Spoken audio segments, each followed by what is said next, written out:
1862, the Homestead Act. The Homestead Act of 1862 represented America's last great land policy. It was enacted on the eve of the Civil War and provided that anyone living on land for 5 years while making some improvements could acquire a free title to 160 acres. At This act remained in effect until 1900 and provided 400,000 to 600,000 white families with homes and farms. Of all the public land that this act passed into private hands, of all the public land that this act passed into private hands, not more than 11 to 17% was settled by homesteaders.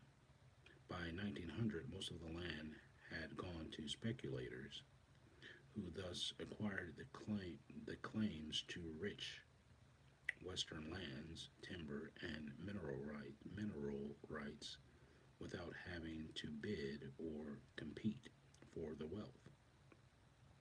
Blacks were unable to acquire any of this last time giveaway of land wealth. Many were interested but had their lives threatened by whites and decided to not pursue the free land. This acquisition policy of the Homestead Act was that anyone who tended the land should not have to pay for it. But again, hypocrisy, right? Not one had spent more time tending land than blacks, or no one had spent more time tending land than blacks, certainly not European immigrants. Yet, even free blacks were not allowed to participate in the famous land rush in the West. Both free and enslaved blacks were forced to delay their land ownership dreams and await the freedom that the Civil War would bring. Blacks were legally freed by the Emancipation Proclamation, but the end of their servitude did not result in receiving the compensation that that was given to white indentured servants. At the end of their servitude, white indentured servants typically receive a small parcel of land as well as a suit of clothing, farming tools, crop seeds, livestock, some money, and some guns. These were the minimum tools needed to earn a living and protect one's family. Emancipation set blacks free as ignorant, penniless, defenseless, landless, powerless, and non competitive human beings. Nearly 5 million blacks were made wards of the public, dependent upon handouts, welfare, or whatever they could steal in order to survive. Emancipation set blacks free as ignorant, penniless, defenseless, landless, powerless, and non competitive human beings. Nearly 5 million blacks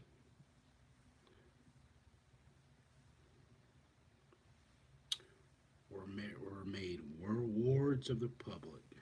Nearly 5 million blacks were made wards of the public, depended upon handouts, welfare, or whatever they could steal in order to survive. No attempts were made to correct the centuries of social engineering to which black slaves had been exposed. They had no homes or friends in either the North or South. When they asked for a little help or hand up, President Andrew Johnson in 1866, with Southern states'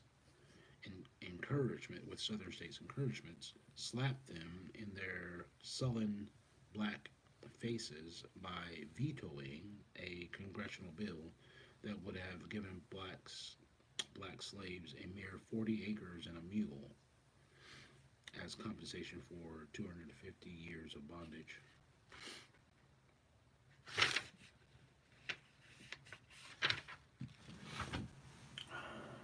Southern slaveholders, the leisure class. Until recent times, Southerners sought to build and maintain a non working class of aristocrats that prided itself on a lifestyle of unearned leisure that resulted from black labor. The Southerners' view of blacks and work The Southerners' view of blacks and work was based on their definition of work and their exploitation of natural resources. Sitting on the verandas or under the old oak trees became a way of life. It was as much a Southern reality as a Southern mystique. The South's leisure, the South's leisure degenerated into laziness. The South's, the South's leisure, leisure, the South's, the South's leisure degenerated into laziness. Blacks were the working class.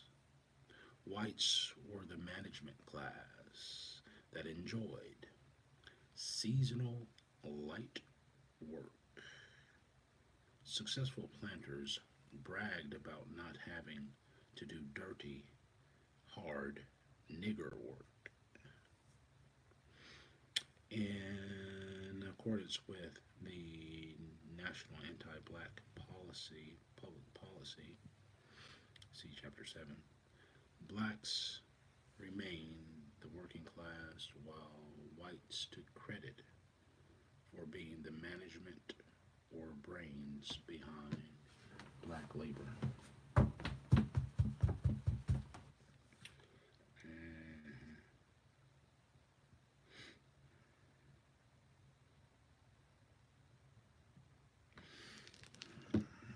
what to say for you?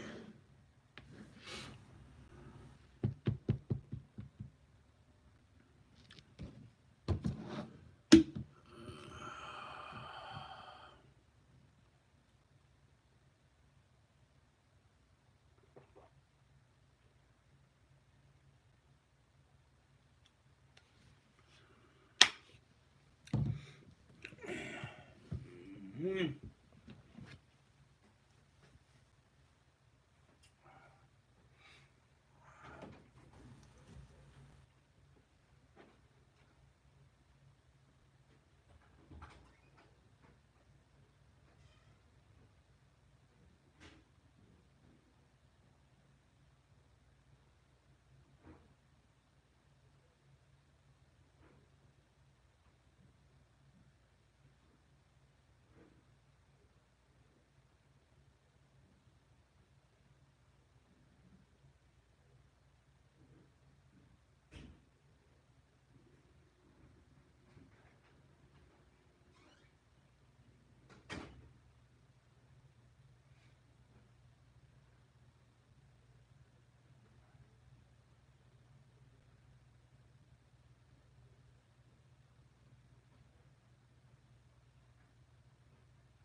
Ah,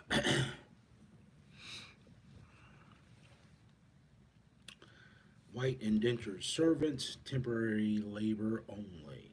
The dream of living in a world with unlimited free land and economic opportunities appealed to impoverished whites still living in Europe. Many whites were willing to sell or contract their labor to white landowners owners for an opportunity to live and work in the New World. For the cost of transportation from Europe, many whites signed indentured servitude contracts. A typical contract lasted for 7 years, but actually it rarely lasted beyond the servant's 21st birthday. Let's see, so,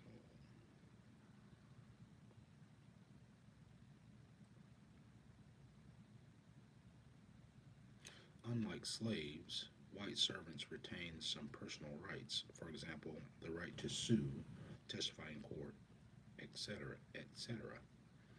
And at the end of their period of servitude, they received monetary compensation and basic necessities for establishing a homestead and earning a living. Disgruntled indentured servants occasionally renegotiated their contracts in order to receive better provisions, or they simply broke the contracts by fleeing and establishing their own homestead on the frontier land that was available and free to any white person. The instability of the servant servant labor force killed the indentured servant system. By the mid 1600s, it became clear that indentured white servants were not meeting the plantation owners' labor and production needs. Moreover, the landowners could not impose complete physical and psychological control over white indentured servants. Therefore, the landowners could not maximize profits.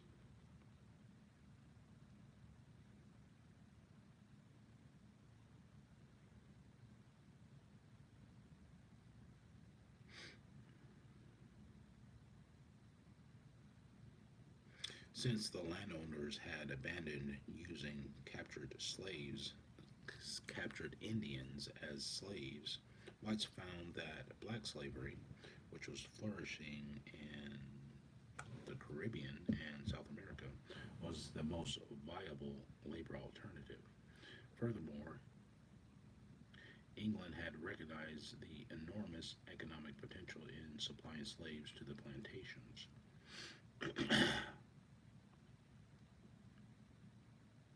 Though England had hoped to keep North America as an English nation, labor demands in the North American colonies persuaded England to organize the Royal African Company in 1672 in order to supply and coordinate her slave trading activities in the New World. With the labor with the labor question resolved, the expropriation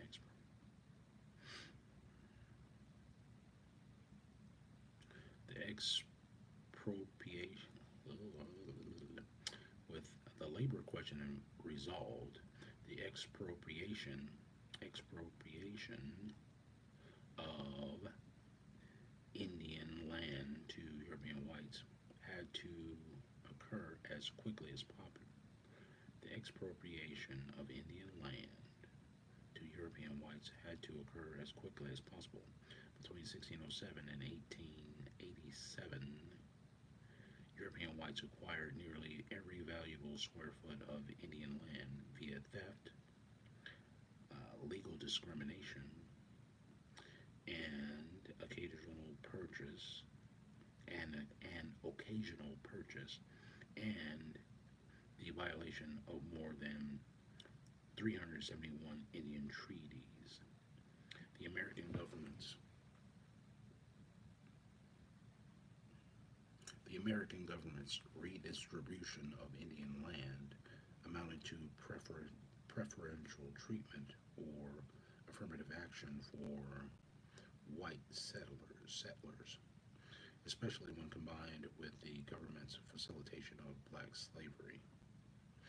Moreover, to increase land utilization, some states like North and South Carolina granted free land to white settlers simply for owning slaves.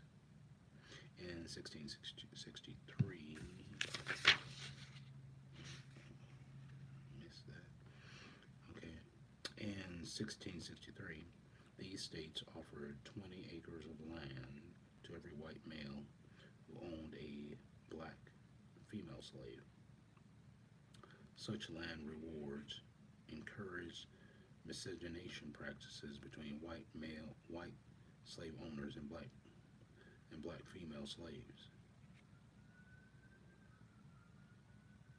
This practice also increased the slave owners' slave holdings and raised the black female to a higher, more acceptable level over the black male slave. The dream of owning freedom and land. The dream of owning freedom and land, with which drew white settlers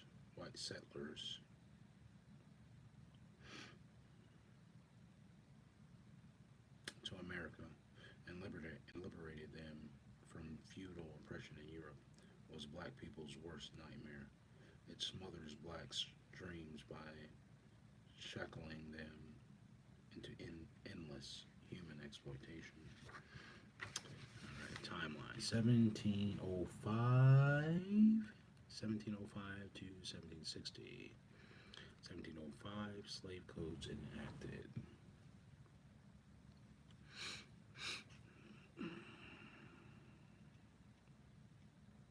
Virginia, 1710. Virginia established slave squealing system.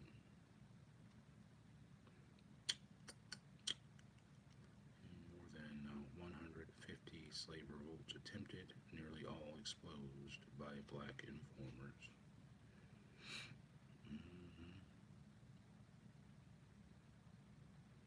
Craziness is that. Slave revolt exposed in New York.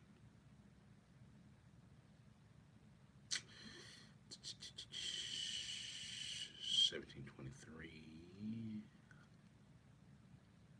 government prohibits slave manumissions except for informers. Slave revolt exposed in Maryland. Hey Google, what is manumission? According to Wikipedia, manumission or enfranchisement is the act of freeing slaves by their owners. Different approaches to manumission were developed, each specific to the time and place of a particular society. Slave revolt exposed in Maryland. 1738, 1740.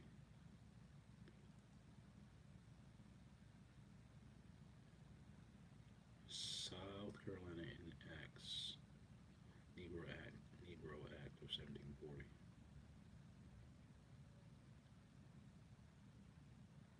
Northern segregation began.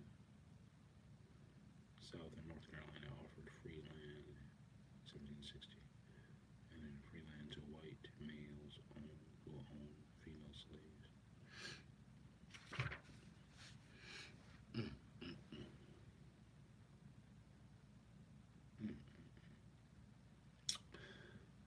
Black labor, the greatest source of white wealth.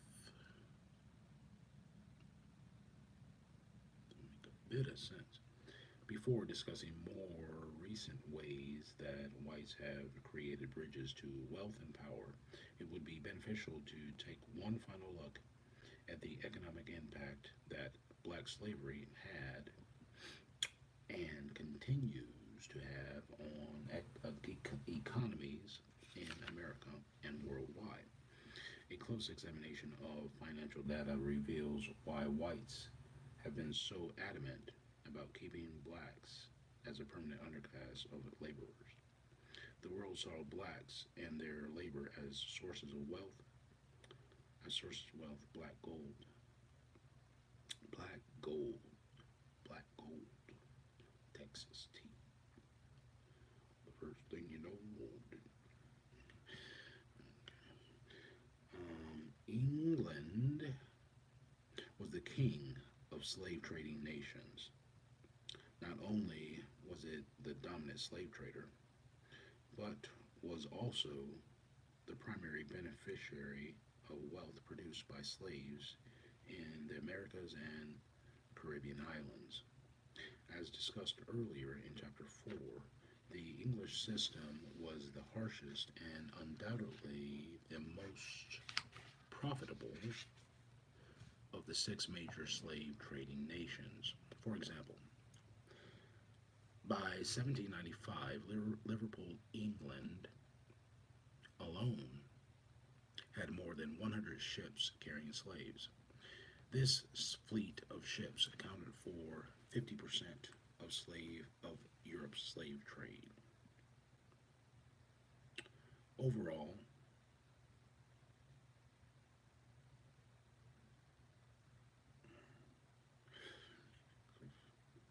overall, during the 1700s,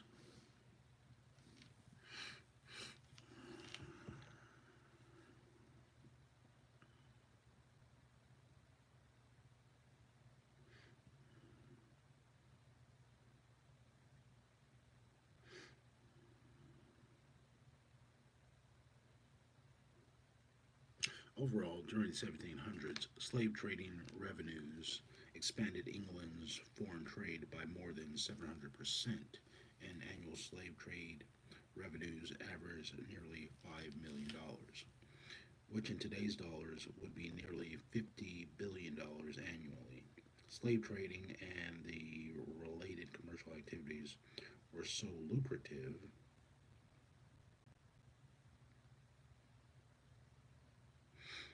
that these activities alone elevated England from a poor nation to the single most powerful nation in the world. In 1860, annual sales of slave produced cotton generated more than $30 billion for England. Meanwhile, English textile mills were still annually manufacturing increasing levels of cotton goods for retail sales. England's trading relationships with American slave plantations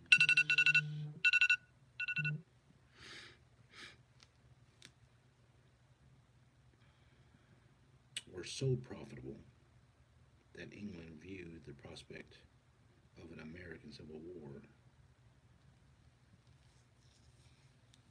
to free black slaves as a significant threat to its national interests. England was well aware that growth in English economy and the establishment of its industrial infrastructure was founded upon slave-produced products. In fact, in 1840 and 1844, England announced in the Report of Foreign Nations that since 1808, $4 billion of fixed capital has been invested in preparation for cotton goods that were wholly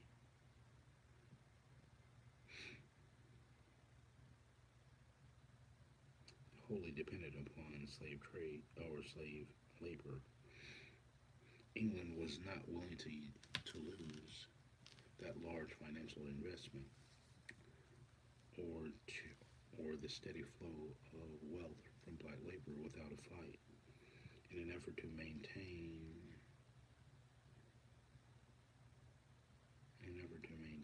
more than 2.5 centuries in an effort to maintain the institutions of slavery that had been the English nation for more than 2.5 centuries. England offered to intervene in American domestic affairs in order to prolong slavery. In addition, many within England's private business sector contributed financially to pro-slavery organizations in America. Timeline 1775 to 1800. 1775.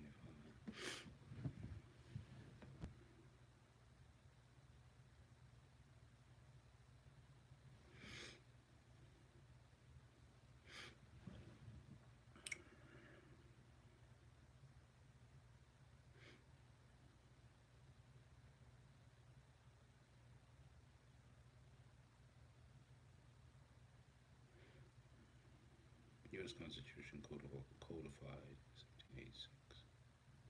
Codified black subordination 1787. Northwest Territory land closed to blacks.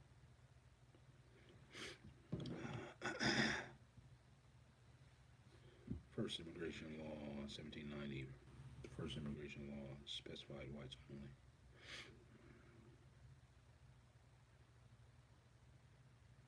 Invention of the cotton gin.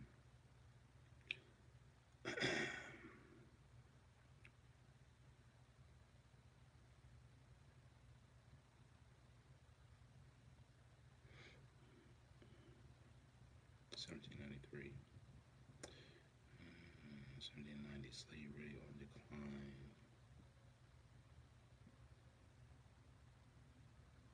Value of slaves dropped. Some set free.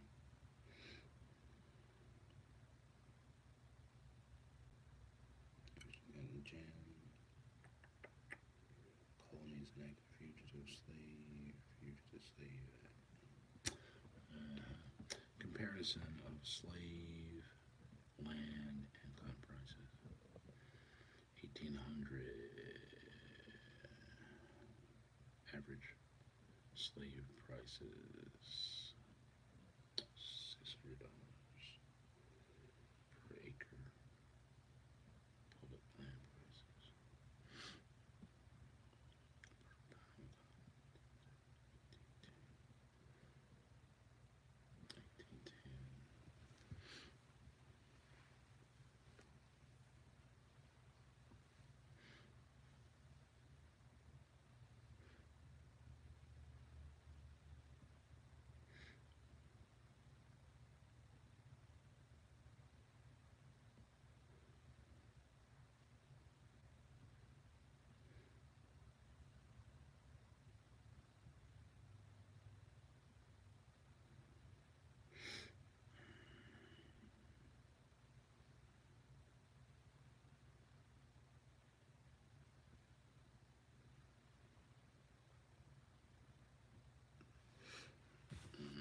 1810.